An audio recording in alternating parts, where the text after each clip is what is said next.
Woosah, dude. Hello everybody, welcome back to my YouTube channel. I hope you guys are all having a great day.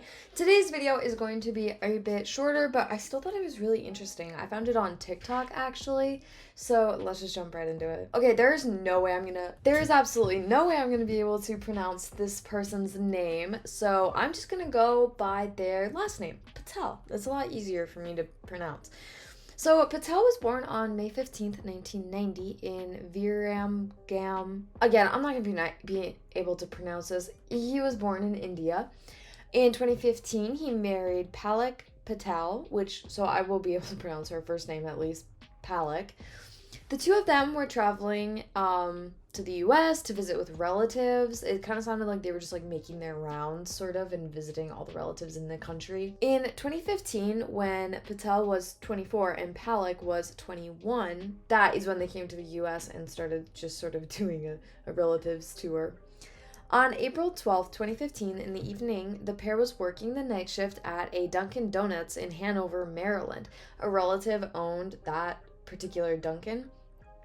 So it sounds like the couple, as they were making their rounds, they were maybe kind of working a little bit in the area of the relatives that they were visiting.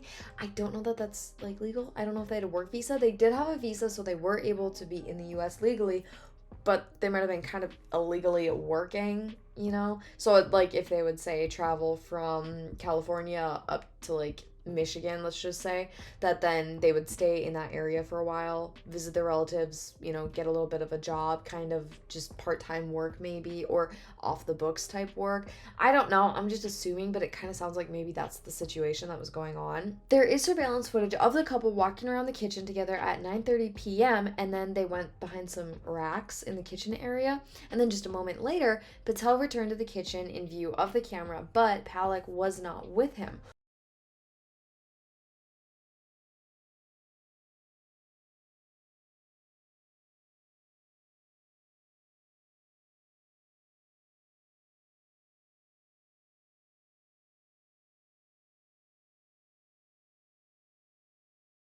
Patel turned off the oven and then just left the store.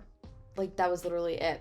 Customers who went to the shop got concerned when they realized that there weren't any employees in the store. So, thankfully, there was a police officer in the area and he went in and investigated the scene and just kind of to see what was going on, because some customers spotted him and they like flagged him over and were like, hey, could you maybe like peek in, make sure everything's groovy because nobody is here.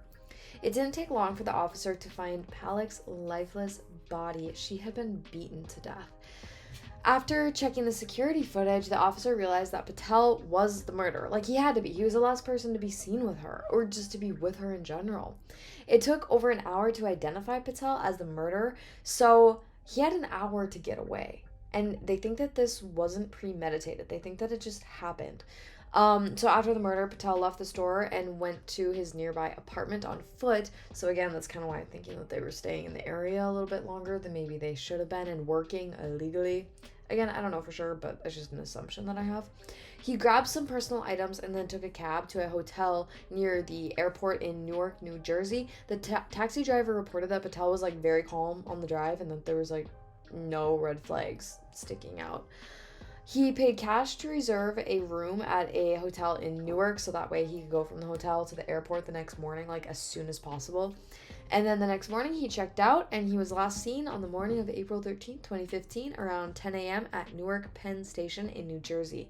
Patel hopped on the hotel shuttle to the station, and he hasn't been seen since. Now, he is on the FBI's top 10 most wanted. Personally, I don't really understand why, because a lot of men, and I'm just saying men because it's a man in this instance, but a lot of men murder their wives and aren't on the top 10 most wanted list.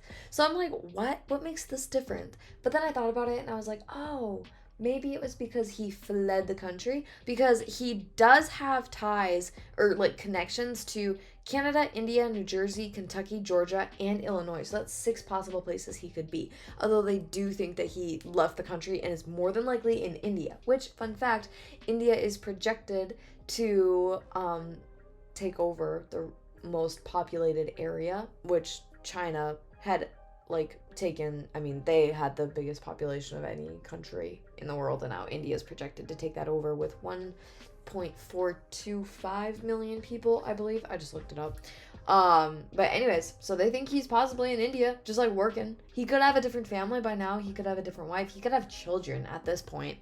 But the only thing that kind of like puts a damper on this is the fact that his visa expired at the time of the murder. So he was able to leave the country, and they're like, great, your visa expired anyways. You gotta leave.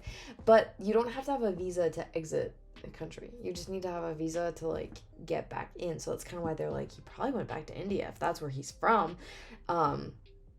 He was able to then leave the country. No red flags.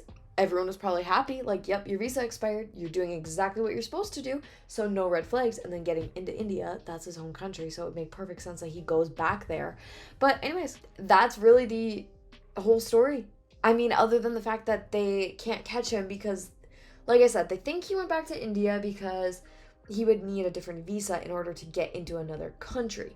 So if he didn't have the proper paperwork to get into a different country, then he would just automatically be shipped back to the US where he would have been captured. But that never happened. So that's why they think he's in India. I agree. This is a horribly sad story. And you know what's really sad is that the argument was that Palak wanted to go back to India and Patel wanted to stay in the US.